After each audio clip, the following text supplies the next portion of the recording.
मैं सत्यनारायण शर्मा साहित्य दृष्टि के इस खंड में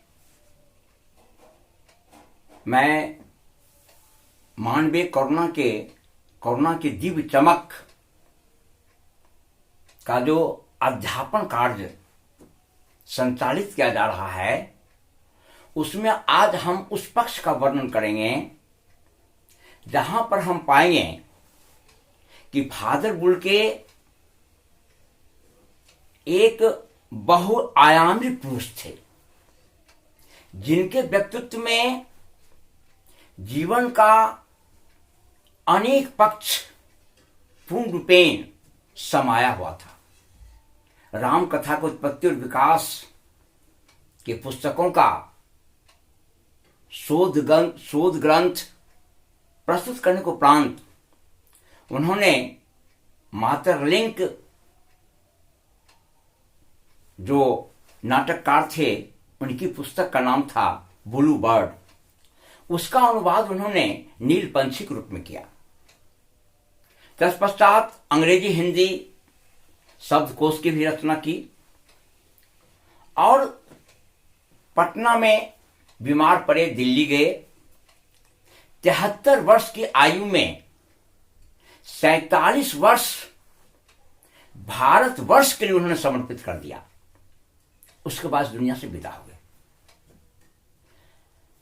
जैसा मैं कह चुका हूं कि रांची विश्वविद्यालय में संस्कृत और हिंदी विभाग के अध्यक्ष रहे।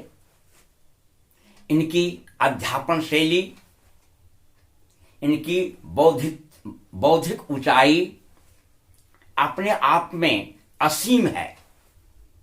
जिस बौद्धिक स्तर पर ऊपर उठ करके इन्होंने भारतीय वाङ्मय का, भारतीय साहित्य का जो अध्ययन प्रस्तुत किया वह आज भी हमारे लिए प्रेरणा का स्रोत है। वह आज भी हमारे जिंदगी के लिए, अंधकार में भटकते हुए राही के लिए, द्वंद्वग्रस्त मानव प्राणी के लिए एक प्रकाश स्तंभ है। जिस प्रकाश स्तंभ की आवश्यकता हमें जीवन में बार बार हुआ करती है। मैं इस शब्द की व्याख्या बार बार कर रहा हूं, संकल्प सन्यासी। मन से सन्यासी, संकल्प से सन्यासी। संकल्प और मन दोनों दो चीज है। मन में एक प्रवाह है, मन में एक चंचलता है, संकल्प में एक अस्थायीपन है। जब हम किसी वस्तु के प्रति दृढ़ संकल्प कर लेते हैं और लक्ष्य की प्राप्ति के पूर्व तक हम उसमें लगे रहते हैं, उसका नाम संकल्प है।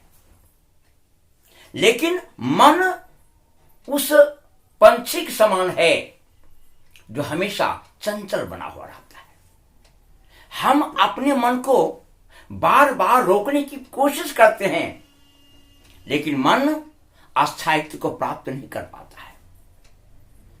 इसलिए इनके बारे में कहा जाता है वह संकल्प से सन्यासी थे, मन से सन्यासी नहीं थे। क्योंकि मन और संकल्प दोनों दो चीज है। संकल्प में एक अस्थायीपन है, संकल्प में एक दृढ़ निश्चयपन की अनुभूति है। मन में ऐसी अनुभूति नहीं है। मन हमेशा गतिशील रहता है। हम मन को बांधने की कोशिश करते हैं, जितना तीव्र गति से, जितना एक कठोर रूप में हम बांधते हैं वह हमारे हाथ से पुनः निकल जाता है और रुकता कहां है। इसलिए हम यह पाते हैं कि इनके बारे में यह कहा जाता है कि यह संकल्प से सन्यासी थे, मन से सन्यासी नहीं थे। इनमें लोगों से मिलने जुलने की प्रवृत्ति थी, मिलने जुलने की आदत थी। एक बार जब जिस किसी व्यक्ति से यह मिलते थे तो 10 साल के बाद भी मिलन के रूप में, या जब उनसे वह मिलते थे तो लगता था कि यह पूर्व से परिचित और जाना पहचाना हुआ व्यक्ति है। यही होता है अपनत्वपन। और यहीं पर प्रश्न आता है कि मन से सन्यासी नहीं थे। मैं बार बार इस ओर आपका ध्यान आकर्षित करूंगा कि एक सूक्ष्म विवेचना की आवश्यकता हो जाती है संकल्प से सन्यासी होना और मन से सन्यासी होना। संकल्प से सन्यासी होने का तात्पर्य मैं भारत ही जाऊंगा, भारत को ही अपनी कर्म भूमि बनाऊंगा, भारत में जो भक्ति की एक प्रवाहमान धारा है उसमें मैं स्नान करूंगा। राम के बालपन, राम के यौवनपन, राम के भक्तिपन, राम के एक बहुआयामी पक्ष जो है उन पक्षों का मैं अवलोकन करूंगा। राम की धरती पर जाकर मैं रामत्व की भाव में अपने आप को लीन कर लूंगा। यह एक अलग संकल्प है। लेकिन राम की धरती पर जो जन समुदाय, जो जनमानस है, उसके प्रति एक अगाध उमड़ता हुआ प्रेम की धारा फादर कामिल बुल्के में थी। और उस प्रेम की धारा में, उस वात्सल्य की धारा में सभी को वह बांध लेते थे। वात्सल्य और प्रेम की धारा में बांध करके वह कुछ क्षणों के लिए अलौकिक आनंद में लीन हो जाते थे। यही है संकल्प से सन्यासी, यही है मन से सन्यासी नहीं। संकल्प मानव की वह शक्ति होती है जिस शक्ति के बल पर व्यक्ति साधारण से असाधारणपन की ओर यात्रा करता है। संकल्प वह शक्ति होती है जहां व्यक्ति से व्यक्तित्व की ओर वह प्रस्थान करता है। संकल्प वह शक्ति होती है जहां पर हम अंधकार से प्रकाश की ओर बढ़ते हैं। यही तो संकल्प शक्ति है। जिस मनुष्य में संकल्प की क्षमता नहीं है वह मनुष्य अपने अस्तित्व को इस विश्व में स्थापित नहीं कर पाता है। वह साधारण प्राणी की तरह इस धरती पर आता है, पुनः लौट जाता है। वह अपनी जिंदगी की अनुभूतियों की लकीर खींच नहीं पाता है। हम एक से एक व्यक्ति को पाते हैं जिन्होंने संकल्प के साथ अपने लक्ष्य तक पहुंचने में अद्भुत सफलता प्राप्त की।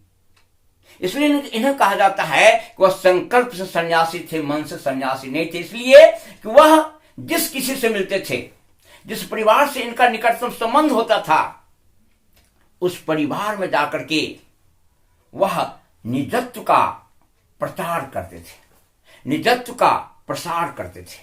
उस परिवार के सुख दुख में वह अपने आप को एकमेक करते थे। मुख्य रूप से फादर कामिल बुल्के को हम वहां पर पाते हैं जहां पर उन्होंने पाया कि जिस हिंदी भाषी क्षेत्र में हम रहते हैं उस हिंदी भाषी क्षेत्र के व्यक्ति अपनी भाषा के प्रति उतना सशक्त और ईमानदार नहीं है, अपनी भाषा के प्रति उतना सजग नहीं है। वह मनुष्य कैसा होगा जो अपनी मातृभाषा में, राष्ट्रभाषा में बोलता है, लेकिन उस भाषा के प्रचार प्रसार में, उस भाषा को राष्ट्रभाषा के रूप में स्थापित होने में किसी प्रकार की सक्रियता नहीं दिखलाता है। अफसोस होता है। भारतवर्ष के साथ यह विरोधाभास आज तक लगा हुआ है, क्योंकि राष्ट्रभाषा किसी भी राष्ट्र को एकता के सूत्र में बांधता है। इसलिए विश्व के प्रत्येक देश में एक राष्ट्रभाषा होती है। जिस राष्ट्रभाषा का सम्मान वहां के नागरिक का परम कर्तव्य होता है और राष्ट्रभाषा में वह अपने विचार को अभिव्यक्त करके गौरवान्वित होता है। लेकिन फादर बुल्के को इससे एक विपरीत परिवेश भारतवर्ष में मिला कि भारतवर्ष के व्यक्ति अपने राष्ट्रभाषा के प्रति कहीं समर्पित नहीं थे, वे अपनी भाषा के प्रति सजग नहीं थे। एक यूरोपियन कंट्री का रहने वाला व्यक्ति, एक बेल्जियम का रहने वाला व्यक्ति भारतवर्ष में हिंदी को राष्ट्रभाषा बनाने के लिए संघर्ष कर रहा है, जूझ रहा है। इसलिए इनके बारे में कहा जाता है कि इनको मैंने यहां के लोगों में जो हिंदी भाषा के प्रति उपेक्षाकृत भावनाएं थी, इस पर इनको झुंझलाते हुए देखा गया। यहां का व्यक्ति एक विपरीत मनोभाव में जीता है, जिसका प्रयोग, जिस ब्रह्म शब्द का प्रयोग, जिस भाषा का प्रयोग वह अपने जीवन में अपनी आवश्यकताओं की पूर्ति के लिए प्रत्येक क्षण करता है, उस भाषा के प्रति उसके अंदर किस प्रकार का एक उन्नतशील विचार होना चाहिए, इस विचार का अभाव देखा गया। भारतवर्ष के लोगों में इस प्रकार की भावनाओं का अभाव देखा गया, जिस पर फादर कामिल बुल्के बहुत अधिक झुंझलाते थे कि कैसे व्यक्ति है, बहुत उदास हो जाते थे कि यहां का व्यक्ति आज तक अपने आप को क्यों नहीं जगा पाया, आज तक अपने आप को क्यों नहीं समझा पाया कि भारत की राष्ट्रभाषा जो हिंदी है, उस भाषा को बोल करके हम एक गौरवान्वितपन का एहसास करें, गौरवपन की भावनाओं से हम अपने आप को ओतप्रोत करें। इस प्रकार की भावनाओं में वह क्यों नहीं आबद्ध हो जाता है, क्यों नहीं अपने आप को बांधता है। इस प्रकार की भावनाओं के अभाव जो यहां के लोगों में उन्होंने देखा, इस पर इन्हें अकुलाहट और झुंझलाहट हुआ करती थी।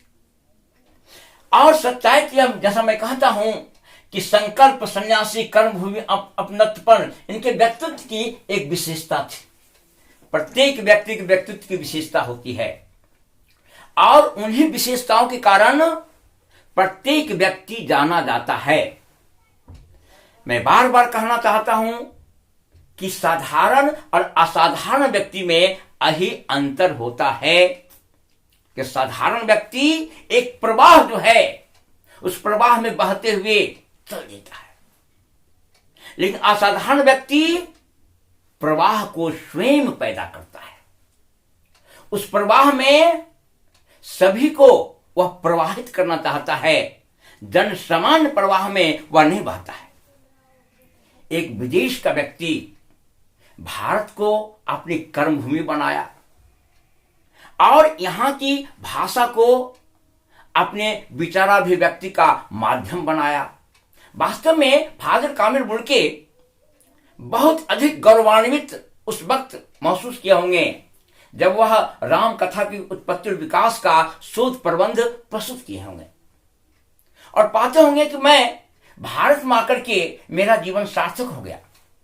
लेकिन जब उस पक्ष की ओर वह ध्यान देते होंगे कि यहाँ के व्यक्ति अपनी भाषा के प्रति संवेदनशील नहीं है, यहाँ के व्यक्ति में अपनी भाषा के प्रति एक उदात्त प्रवृत्ति नहीं है, यहाँ के लोगों में अपनी भाषा के प्रति किसी प्रकार की जीवंतता नहीं है।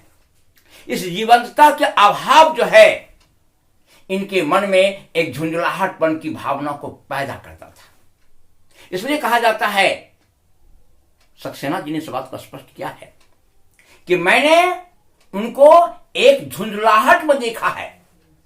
आदमी झुंझलाहट में कब आ जाता है? जब वह एक अपेक्षा करता है, जब वह एक उम्मीद करता है और जो अपेक्षा जब उपेक्षा में परिवर्तित हो जाता है तो झुंझलाहट का एहसास होता है।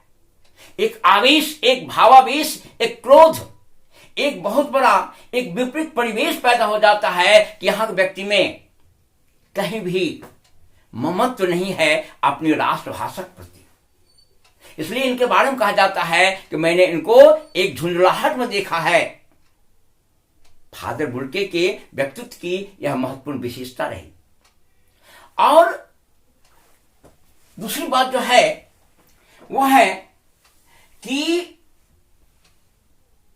सन्यासी मिलन की आतुरता, घर परिवार, दुख तकलीफ, सांत्वना, इनमें यह देखा गया कि भारत में रह करके भारत के जिस विद्वत प्राणी से इनकी सानिध्यता निकटता प्राप्त हुई, उस घर परिवार को इन्होंने अपना घर परिवार समझ लिया और उस परिवार के प्रति एक अपनत्वपन, एक निजत्वपन का परिचय सदैव देते रह गए।